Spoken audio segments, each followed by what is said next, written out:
What's going on, lads and lassies? Sunderland have announced that head coach Regis Le Bris has extended his contract and he'll be staying with the club until the summer of 2028.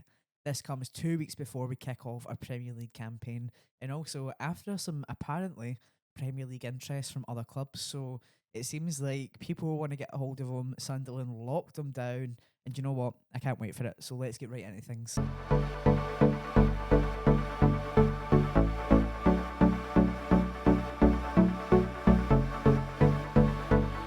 So, guys, if you haven't already, honestly, go and check out the video that the club put out with Regis Le Bris and watch that video. I honest to God think that it's just so impressive the way that he speaks, the confidence that he speaks at, the way he speaks about the club as an entity and everything going on right now.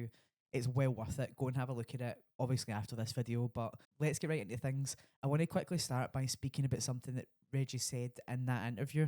Speaking after putting pen to paper, Le Bris expressed his pride and optimism. The connection I have with the staff, players, and supporters has been natural, and we shared many great moments together. The collective ambition is there to see now, and there is a desire to become stronger. I can feel the energy and intent to push forward, and we need that in the next challenges we will face. In every part of this organisation, everyone has their own role to play, and we are all aligned. And I absolutely love that last sentence there. Every part of this organisation is aligned and ready for this next season. Whether we have bridged the gap in terms of players and the quality of players that we brought in, we won't know until we get there. But in Regis, we do have faith, and I've got faith in this ownership, that's for sure. Moving on to what Christian Speakman had to say about it, is he hailed the renewal as a vital step in the club's Premier League preparations. In the club's Premier League preparations. Like every Sunderland supporter, I'm delighted that we're announcing this contract extension for Regis. It provides clarity going into the Premier League season, but more importantly, it recognises his contribution and commitment to the club. Regis has an unrelenting desire for progression that matches our own. And again, everything I've just said before about how highly I think of Regis's mentality and professionalism, that backs up. I think Christian Speakman and the board can see everything we can see in terms of this calming confidence presence that Regis has, especially around this young squad. So what does this mean for Sunderland going forward? Well, for once, I think we can finally associate the word stability with Sunderland AFC. When have we ever said those words? Like, quick question, right? Let's just throw this one out there. Do you know the last manager to last more than 18 months at the Stadium of Light? Okay, time's up. It was Steve Bruce. Steve Bruce in 2009 to 2011. That's how long it's been since we've had someone that can last even a year and a half in the hot seat at Sunderland AFC. Before that, it was Roy Keane, and before that, it was Big Peter Reid. So, I mean, that's the last 30 years of this club, and we've had three managers that have managed to last more than 18 months. How can you not be excited about the ownership extending this contract and actually believing them? I think that's something that I need to talk about right now. Really, in any of the time supporting Sunderland when we've had contract extensions, I can't think of a single manager where I've actually believed that that was the long term future of the club. Not one, apart from Regis Le Bris. And when it comes down to it, I think you're looking at a coach that, first of all, I think that he has the tactical ability to be a Premier League manager. Clearly, another club does as well. If I was to guess, I would say it's probably Brentford, considering that they lost Thomas Frank. But as I'm saying, 100%, I believe that Regis has the tactical abilities to be a Premier League manager. When you're looking at this season, I think for me, it's really talking about whether we've bridged the gap in terms of player quality. I think we've brought in some remarkable signings. Granit Xhaka putting on the captain's armband for Sunderland is something that I thought I'd never say. However, we still don't know how that will actually look until it's in the Premier League and it's actually playing games and how that team does.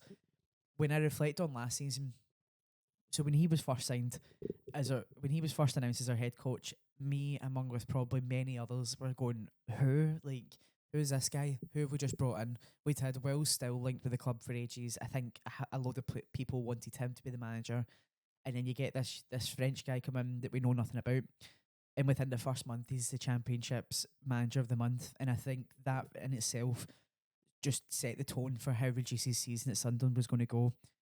I was at the first home game against Sheffield Wednesday, and honestly, when I was there was just something in the air, and that sounds stupid, and it sounds like, oh, you're saying that in hindsight, like of course you're saying that you got promoted, but genuinely there was something in the air.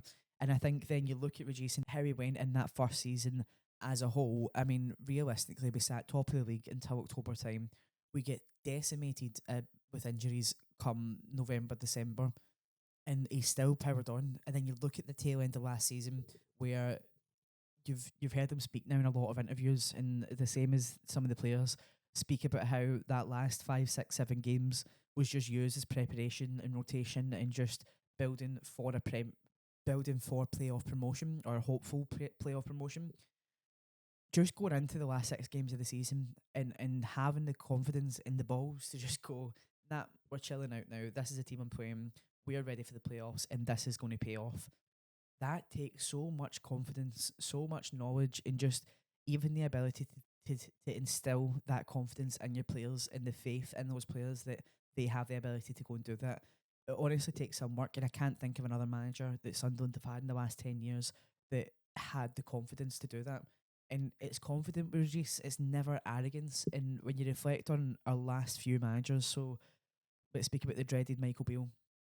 His time at Sunderland was horrific. Not only was he praised by the club as one of the best coaches that they'd seen, he was shocking on the field and he belittled the fans and spoke down to the fans. I can only imagine how the players felt in terms of playing under him. They finished 16th after a playoff campaign the year before, and I can only imagine where their confidence was at when Regis first came in.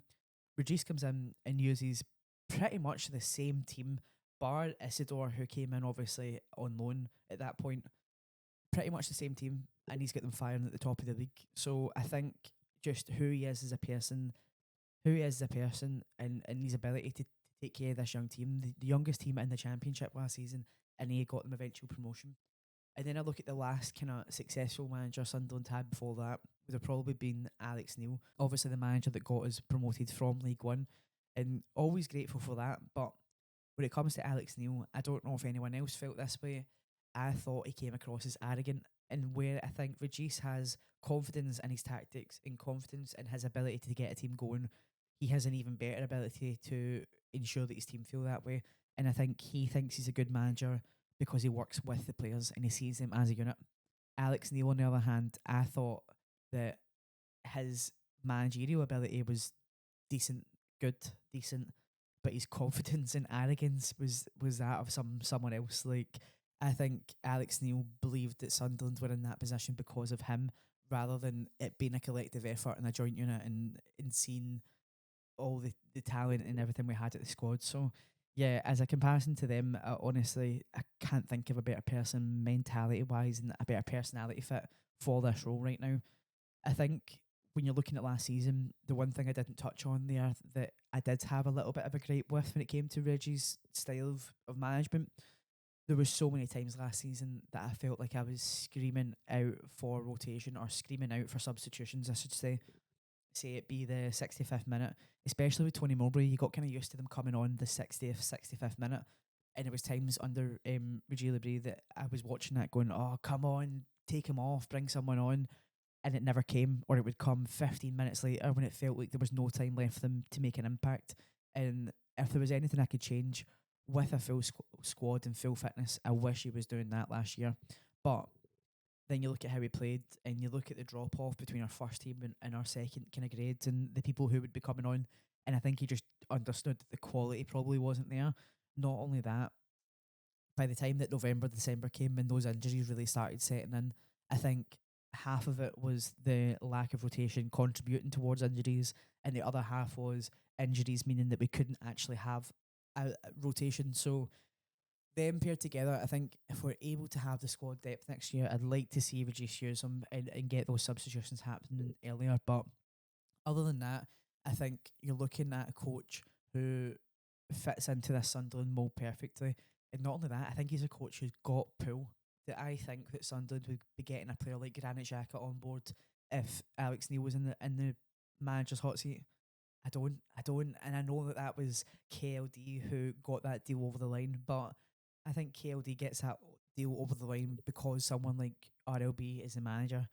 Like the pool that he's managed to have, the fact that we got Enzo Lefebvre in the championship, that's all down to Le Bris. And I think having that, his coaching squad, like his coaching staff around him, and then just as he says, the direction and drive from the top down. What have we got to lose this season? Like, seriously, what have we got to lose this season? The club have given everything they can so far in the transfer window. We'll get onto the transfer business in a little bit, but the club have done everything they can to elevate this season. They've extended the contract of a manager that they believe in. They've made stadium upgrades. They've made coaching staff upgrades. We've made director of football and like upper management upgrades. What more could they have done this season to get going? I'm not sure. So that's all I've got to speak about in terms of Regis's contract extension. I think moving on, we'll quickly just touch on some transfer roundups.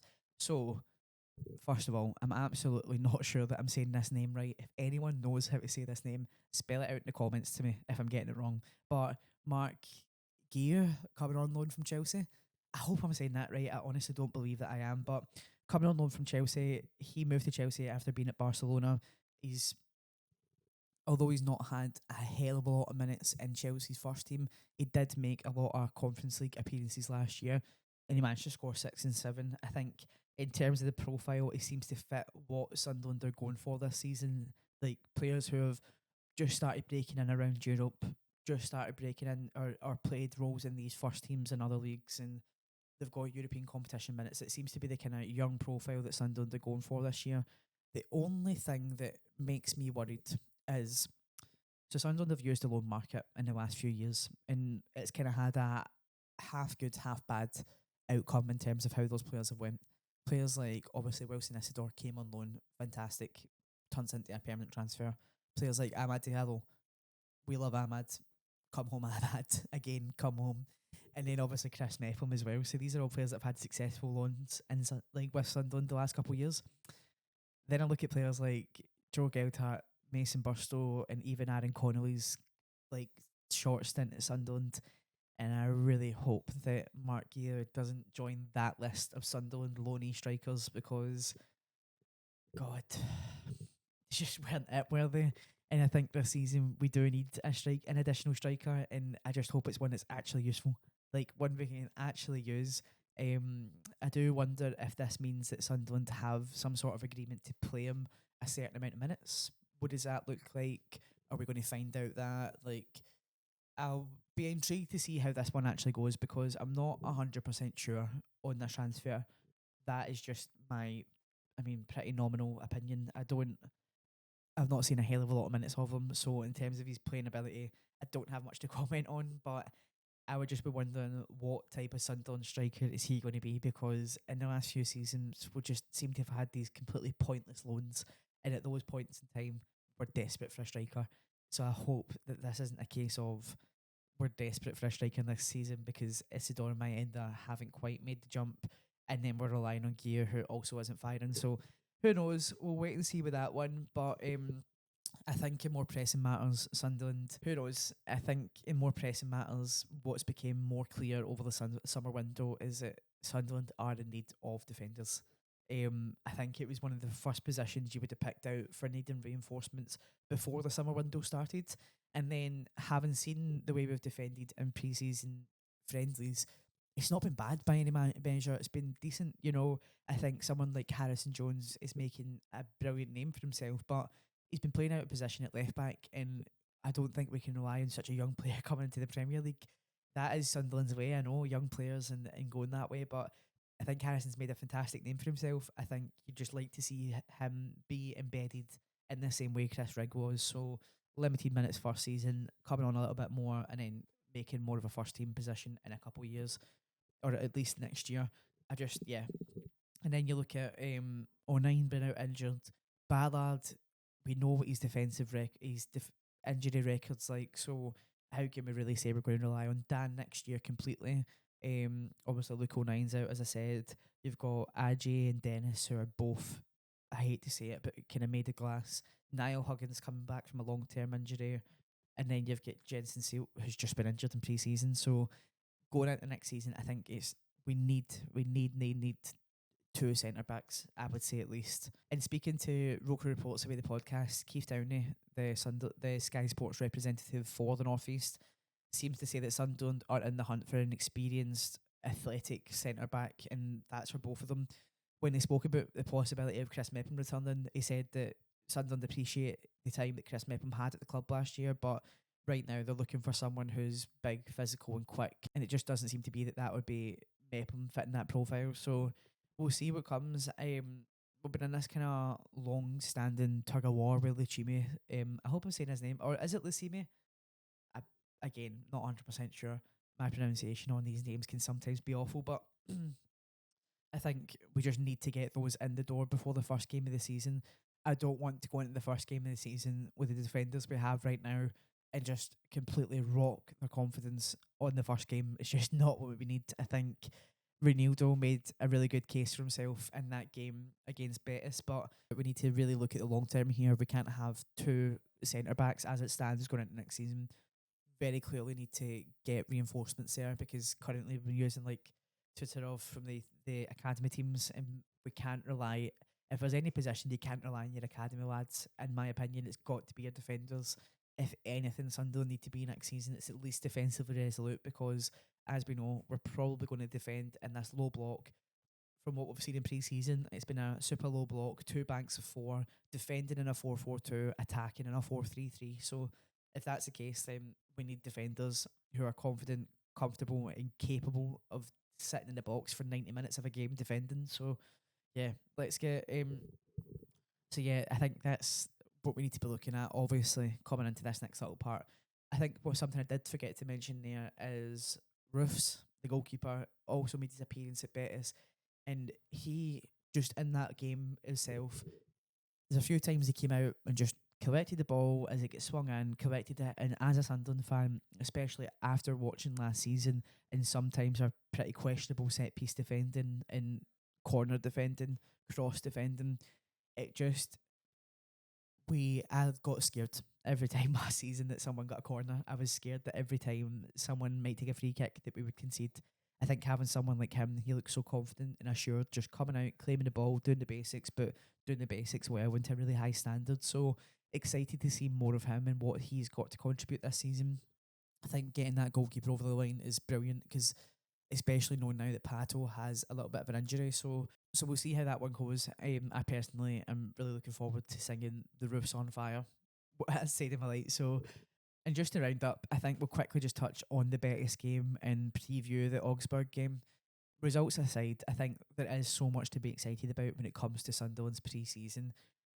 Like we've seen us get drawn, beaten, win. I mean, if anyone said coming into this year that Sunderland would be getting beaten off Hull, I think you would be stressed. But then you remember it's just pre-season, lads. No need to go mental. But when it comes to embedding new signings in the manner that we are, I think there's lots to be excited about.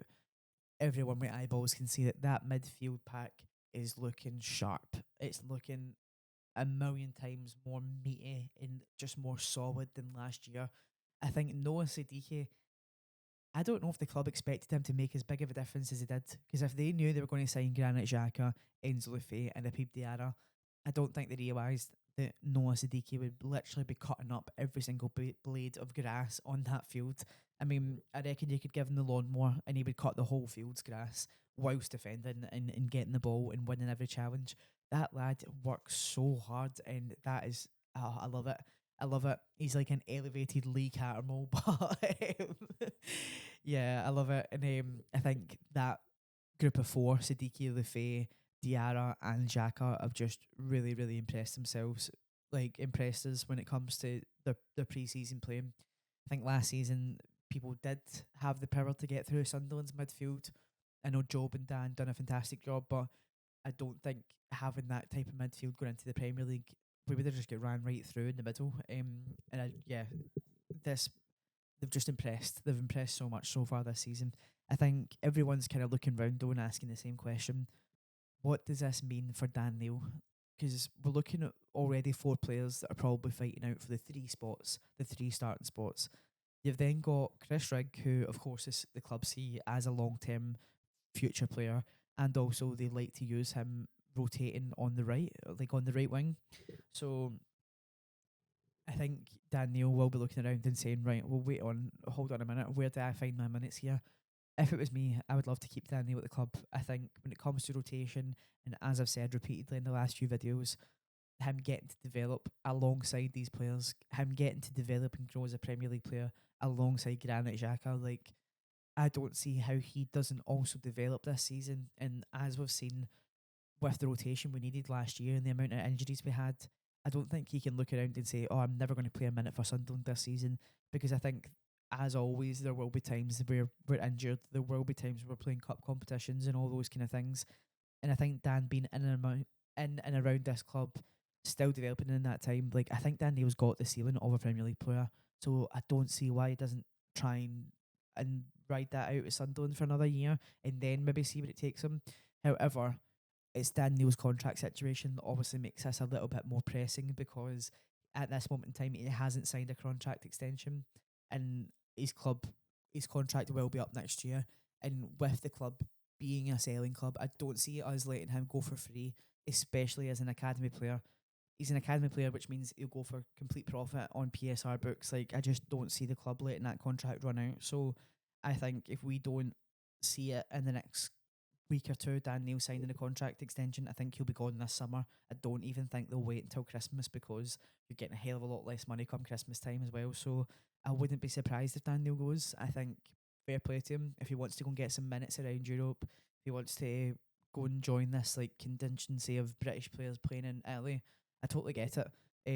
I think just for me personally, it'll be a sad day seeing Daniel go because I've loved seeing his progression at the club over the last however many years that he's been kind of in and around the first team. And then I think looking elsewhere, as I said, you've got players like Harrison Jones making a good case for himself. I think we're looking at it though and saying that we still need another winger. I think Mundo's obviously injured, so left wing I would say would be all right with once Mundo comes back from injury to get by at least. Because you know that Wilson can go out there if needed, like Enzo can go out there if needed. Not ideal, but they can do it. I think for me, I'd be more desperate for a right winger if anything. I think Talby looks, energetic. He looks raw. He looks like he's got the ability to all there, but so far we've just not fully seen it, and I don't know if that's just an adjustment period and he's settling in. He's just finding his feet. He's kind of coming to understand the direction and instructions coming from the coaching staff. I'm not 100% sure, but I think looking at him right now, he just looks a little bit raw, and I'm not sure that he would be as effective in the Premier League at this minute in time. And then, of course, you're looking at Patrick Roberts, who he does split opinions within the fan base. Personally, I think Patrick is a valued player, of course, and we wouldn't be here without his contributions and assists. But I think a lot of people are just asking themselves if Patrick can make that jump up. And I'm not 100% sure yet with Patrick Roberts. I think he does have such a vital partner team in terms of how he makes the other players around him at Sunderland play, and I think he does go so underrated. However, I'm just not sure fully if we're looking. I'm not sure if Regis even fully sees Patrick as really the long term starter or anything like that either. So I'm not 100% sure where his future lies at Sunderland because if we do bring in a right winger, is Patrick kind of looking around himself and asking, all right, okay, the same as Dan Neil, like, where did I fit into this? Like, am I behind two new players already, even though I was one of the players that got you here? So, I don't know, but I think there's a lot of players in Sunderland who, I know this sounds stupid to professional footballers, someone like Patrick Roberts, he's moved around so many times. He really has found a home at Sunderland, and I think if there's any chance of him being involved in that first team squad next year, I think he'll stay. I don't think he's the kind of player who's like desperate for a move or anything, especially with his young family and stuff being there. So yeah, look guys, that's everything we've got in terms of the Betis game and how that went and what kind of players we're looking at getting. I think when it comes to the Augsburg game this weekend, it's the last run out before the Premier League. It's the last run out before West Ham at home. I think for me, I would like to just see Reggie's actual starting team as much as they can do. Of course, we're expecting some defensive reinforcement, so I'm not expecting his full team in that sense. Like, because I'd hope that we'd have extra defenders by the West Ham game. However, I'd like to see what is our current best goal at our first team squad. I'd like to see them give it an actual go in this one, and I'd like to see proper rotations, not just getting minutes into everyone's legs. And I'd like to just really get a showing of going, right, guys, this is who we are in the Premier League and this is what we're playing. I doubt we'll get that because if you're never going to get the full energy the week before the actual important game. However, that's just what I'd like to see coming up. So anyway, guys, that is everything we're going to discuss in today's video. I really hope you enjoyed it. I've loved talking about this one. For me, I think the future's bright with Regis Le Bris in that manager's seat at Sunderland.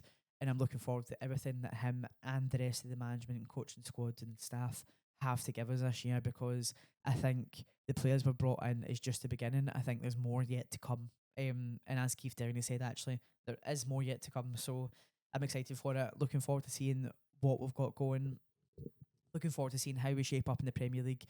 If you do want to celebrate Regis's contract extension at Sunderland, then as always, check out the southstandclothing.com. We've got these amazing little RLB shirts, you know, a little Reg Vardy throwback for you. So jump online and get them. They're £25 down to £22 right now, and you can get 20% off when you're ordering as a member. If it's your first order with Southstand, we'll send you a 20% members discount when you sign up to be a member. So don't forget to check that out. But as always, guys, if you've liked the video, like it, subscribe, comment down below. Have I missed anything? Is there anything you want to discuss? Let me know down below. And as always, check out the southstandclothing.com. Away the lads. Come on.